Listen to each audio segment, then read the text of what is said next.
ஒரு தகப்பன் தன் பிள்ளை கிட்ட சொல்லுகிற அறிவுரை என்ன, ஆலோசனை என்ன, அதை கேட்கணும். தகப்பன் ஒரு ஆலோசனை சொன்னா, ஒரு அறிவுரை சொன்னா, ஒரு காரியத்தை போதித்தா பிள்ளைங்க என்ன செய்யணும்? கேட்கணும். அப்படி கேட்கிற பிள்ளைங்க வாழ்க்கையில தான் கர்த்தர் கூட இருந்து காரியத்தை வாய்க்க பண்ணுவார். அவன் காரியங்களை எல்லாம் கர்த்தர் ஜெயமாய் மாற பண்ணுவார். அவன் போகிற இடங்களெல்லாம் கர்த்தர் கைவிடாமல் அவனை காத்து கொண்டு வருவார்.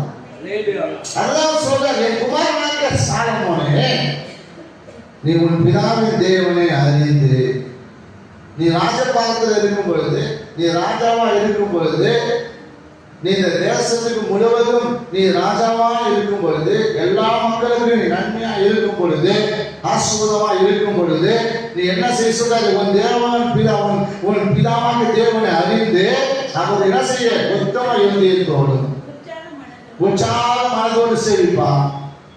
எப்படி செய்ய சொல்றாரு? உத்தம இருதயத்தோடு உற்சாக மனதோடு என்ன செய்யும்? சேவியும். கர்த்தர் எல்லா இருதயங்களையும் ஆராய்ந்து நினைவுகளின் தோற்றங்களை எல்லாம் மதிக்கிறார்.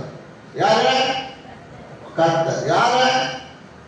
உங்களையே, உங்கள் இருதயத்தையும் உங்கள் நினைவுகளையும் எல்லாம் உங்கள் தோற்றங்களையும் எல்லாம் அவர் இணைக்கிறாரே, அறிந்து ஆராய்கிறவர். ஆகையினால் அப்பா, உன்னுடைய என்னெல்லாம் செய்ய போகிறாயோ, என்னென்னலாம் பண்ண போகிறாயோ, உன் இருதயத்தில் என்னெல்லாம் இருக்கிறதோ அதையெல்லாம் அறிகிறவர். உன் நினைவுகளின் தோற்றங்கள் எல்லாம் அவர் என்ன செய்கிறாரு? ஆராய்கிற தெய்வம்.